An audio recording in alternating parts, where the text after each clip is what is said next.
Hello friends, कैसे हैं आप सब। स्वागत है आप सभी का एक बार फिर से।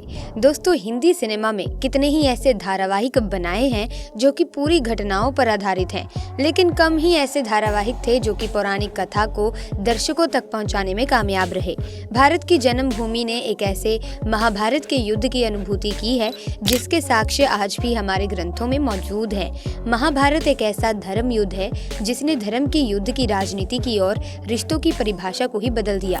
महाभारत पर कई फिल्में और कई धारावाहिक हमने देखे हैं, लेकिन दोस्तों यादगार रही बी.आर. चोपड़ा की महाभारत। आपने भी कभी न कभी टीवी पर महाभारत जरूर देखी होगी, लेकिन इस धारावाहिक को बनाने में बी.आर. चोपड़ा ने जितनी मुश्किलों का सामना किया उसके बारे में आप सोच भी नहीं सकते।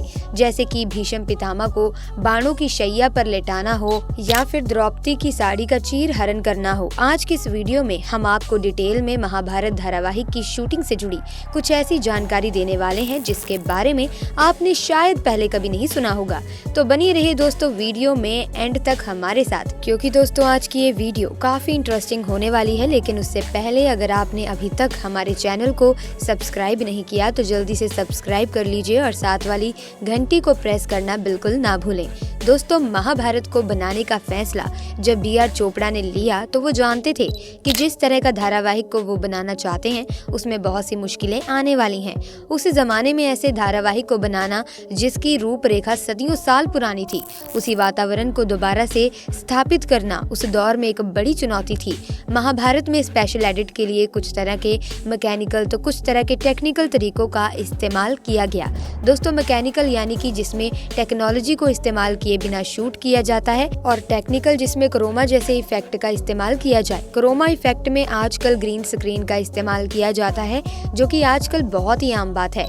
जैसे जैसे टेक्नोलॉजी आगे बढ़ती गई उसके लिए क्रोमा का इस्तेमाल किया गया। ग्रीन स्क्रीन इफेक्ट आजकल कोई भी इस्तेमाल कर सकता है, लेकिन जिस समय रामायण और महाभारत की शूटिंग हुई थी उस समय टेक्नोलॉजी इतनी एडवांस नहीं थी और महंगी भी बहुत ज्यादा हुआ करती थी। उस समय एक मशीन हुआ करती थी जो एक सिलेक्टेड कलर को वीडियो से हटा दिया करती थी।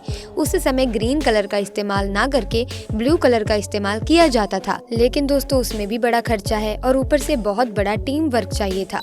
महाभारत के कई सीन ऐसे होते थे जो काफी जीवंत लगते थे। दर्शकों को जोड़कर रखने के लिए बी.आर. चोपड़ा चाहते थे कि हर एक सीन परफेक्शन के साथ शूट किया जाए। इसीलिए दोस्तों बी.आर. चोपड़ा ने हर छोटी छोटी चीज पर बहुत ही ध्यान देते हुए उसे शूट किया था। दर्शकों को महाभारत देखकर ये अनुभूति होती थी कि जैसे वो उसी जमाने में पहुंच गए हों। दोस्तों, क्योंकि महाभारत के किसी भी एक सीन को उठाकर आप देखेंगे तो जानेंगे कि हर एक दृश्य सच्चाई दर्शाता है। महाभारत की सफलता सबने देखी, लेकिन कुछ सफलता के पीछे की चुनौती भरी कहानियां किसी को नहीं पता। महाभारत को सफल बनाने में बी.आर. चोपड़ा और धारावाहिक के एक एक एक्टर ने बहुत बड़ा योगदान दिया है। अब हम आपको बताते हैं कि महाभारत के एक सीन की शूटिंग कैसे की गई थी। महाभारत का एक दृश्य जिसमें दुर्योधन सम्राट युधिष्ठिर के राजमहल में यानी कि इंद्रप्रस्थ में जाते हैं और उन्हें वहां पर मायावी महल दिखाई देता है। उन मायावी महल में वो अदृश्य दीवारों से टकरा जाते हैं। जहां पर जिस दृश्य में दुर्योधन को दीवार से टकराना था उस समय क्रोमा का इस्तेमाल किया गया था। इसके बाद एक दृश्य में दुर्योधन पानी में गिर जाते हैं। इस जगह पर क्रोमा का इस्तेमाल नहीं किया गया था, इसमें मैकेनिकल टेक्निक का इस्तेमाल किया गया था। दोस्तों, इस जगह में वास्तव में पानी ही था, लेकिन उसके ऊपर कारपेट दिखाने के लिए थर्माकोल के पाउडर और लकड़ी के पार्टिकल का इस्तेमाल किया गया था और एक पुल तैयार किया गया था जिसे बनाने में 2 दिन लगे थे। और शूटिंग में 4 कैमरे एक साथ एक ही शॉट ले रहे थे, क्योंकि रीटेक लेने का कोई चांस नहीं था। रीटेक लेने के लिए इतना ही काम दोबारा करना पड़ता, उस गड्ढे को दोबारा से तैयार करना पड़ता, जिसमें बहुत समय और बहुत ज्यादा पैसा लगता। इसके बाद दोस्तों, महाभारत के युद्ध के पहले जब श्री कृष्ण ने अपना विराट रूप दिखाया उस दृश्य में क्रोमा का इस्तेमाल किया गया। इस दृश्य में श्री कृष्ण को अर्जुन के कद से बड़ा दिखना था। श्री कृष्ण के पीछे अलग अलग चेहरे दिखाने थे और साथ ही एक मुख में प्राणियों का जाना और दूसरे मुख से प्राणियों का वापस आना, प्रकाश, जल, अग्नि सभी एक्ट को सावधानी से किया गया था। यहाँ भी 2 कैमरों का इस्तेमाल किया गया था और 2 दृश्यों को एक साथ जोड़ा गया था। एक दृश्य में रथ पर अकेले अर्जुन थे और वहीं दूसरे दृश्य में श्री कृष्ण, जिनका बड़ा रूप दिखाना था, दूसरे रथ पर थे। दोस्तों, भगवान श्री कृष्ण के इस विराट रूप को देखकर कमेंट बॉक्स में जय श्री कृष्ण लिखना ना भूलें। अब बात करते हैं दोस्तों भीष्म पितामह के बाणों की शैया पर लेटने वाले सीन के के बारे में। इस सीन को शूट करने के लिए मैकेनिकल इफेक्ट का इस्तेमाल किया गया था। तीर लगते समय भीष्म पितामह का किरदार निभाने वाले अभिनेता मुकेश खन्ना को आते हुए तीर को अपने हाथों से पकड़ना था। इसके बाद दोस्तों जब तीर शरीर के आर पार दिखाए गए तब हाथ और पैरों के अंदर लोहे की प्लेटों का इस्तेमाल किया जाता था, जिसमें एक प्लेट में तीर का आधा हिस्सा होता था और दूसरी प्लेट में तीर का बाकी बचा हुआ आधा हिस्सा तकनीकी सहायता से लगाया गया। इसके बाद शरीर के नीचे एक लोहे की प्लेट लगाई गई और बाकी आधे बचे हुए तीर के हिस्से को प्लेट के नीचे की तरफ लगाया गया था कि ऐसा लगे कि तीर शरीर के आर पार निकल गया हो। इसके बाद बात करते हैं द्रौपदी के चीर हरण के दृश्य की। दोस्तों द्रौपदी यानी रूपा गांगुली की साड़ी को जब खींचना था तो उस साड़ी को 250 मीटर लंबा तैयार किया गया था। इसे गिनेस बुक ऑफ रिकॉर्ड में भी दर्ज किया गया था। शूटिंग के दौरान एक कैमरे में साड़ी और दूसरे कैमरे में कैरेक्टर रखा गया था। इस प्रकार से 2 कैमरों का इस्तेमाल करके इस दृश्य को दर्शाया गया था। महाभारत का युद्ध कुरुक्षेत्र में रणभूमि में लड़ा गया था।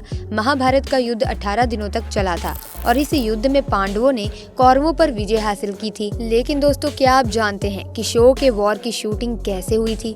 महाभारत की आधी से ज्यादा शूटिंग तो मुंबई की फिल्म सिटी में शूट की गई थी, लेकिन वॉर के सीन राजस्थान के जयपुर में शूट किए गए थे।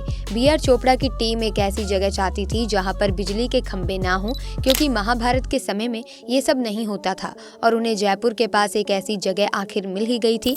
दरअसल महाभारत जैसे विशाल युद्ध की लोकेशन को दिखाने के लिए एक बड़े मैदान की जरूरत थी और ये लोकेशन इन्हें राजस्थान में जाकर मिली, जिसकी वजह से युद्ध के सीन ज्यादा वास्तविक लगे। इसीलिए उन्हें ज्यादातर स्टूडियो में नहीं बल्कि मैदान की लोकेशन पर सेट लगाकर शूट किया गया। दोस्तों महाभारत की सफलता की शूटिंग का आलम यह था कि दर्शकों का जुड़ाव महाभारत के किरदारों से होने लगा था।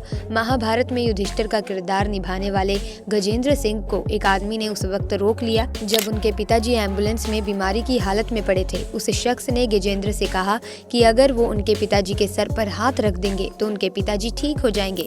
तब गजेंद्र जी समझ गए थे कि जो लोग उनके सीरियल को देखते हैं वो इतना जुड़ चुके हैं कि वो सच में उन्हें उन्हीं के किरदारों में महसूस करते हैं। ऐसा ही कुछ श्री कृष्ण के साथ भी हुआ। दोस्तों इस किरदार को नीतीश भारद्वाज निभा रहे थे। वो एक रोज शूटिंग के सेट पर नहीं आए क्योंकि उनका उस दिन कोई सीन नहीं था। शूटिंग पर श्री कृष्ण को ना देखकर वहाँ की जनता भड़क गई और कहने लगी कि जब तक श्री कृष्ण दर्शन नहीं देंगे शूटिंग नहीं होगी। हार मानकर बी.आर. चोपड़ा को नीतीश भारद्वाज को सेट पर बुलाना पड़ा। जब नीतीश भारद्वाज श्री कृष्ण के गेटअप में आए और उन्होंने वहां पर हाजिरी लगाई तब जाकर शूटिंग शुरू की गई। महाभारत पर एक फिल्म बनाना बी.आर. चोपड़ा का सपना था, लेकिन वो जानते थे कि इतने बड़े महाकाव्य को 3 घंटों में समेट पाना असंभव है। इसीलिए उन्होंने सीरियल बनाने का फैसला लिया और उन्होंने इस धारावाहिक की स्क्रिप्ट लिखने की जिम्मेदारी डॉक्टर मासूम रजा को दी। लोगों ने बी.आर. चोपड़ा से कहा कि एक मुसलमान महाभारत कैसे लिखेगा, उसके किरदारों के साथ न्याय नहीं कर पाएगा। लेकिन बी.आर. चोपड़ा ने किसी की नहीं सुनी और रजा साहब ने भी क्या कमाल की स्क्रिप्ट लिखी। दोस्तों कुल मिलाकर महाभारत ने बी.आर. चोपड़ा की सारी आशाएं पूरी कर दी और महाभारत सीरियल को लोगों ने भी काफी प्यार दिया। बेशक पौराणिक कथाओं को लिखना और उन्हें बनाना कोई आसान काम नहीं है। आपको महाभारत का कौन सा पात्र सबसे ज्यादा पसंद है हमें कमेंट सेक्शन में आकर जरूर बताइएगा। वीडियो पसंद आई तो लाइक करना ना भूलें, शेयर भी कर दें और अगर आप ऐसी ही वीडियोस की जानकारी पाना चाहते हैं, अपडेट पाना चाहते हैं तो चैनल को सब्सक्राइब करके बेल आइकन को प्रेस कर दें ताकि नए वीडियोस की अपडेट आपको सबसे पहले मिले। आपका बहुत बहुत धन्यवाद।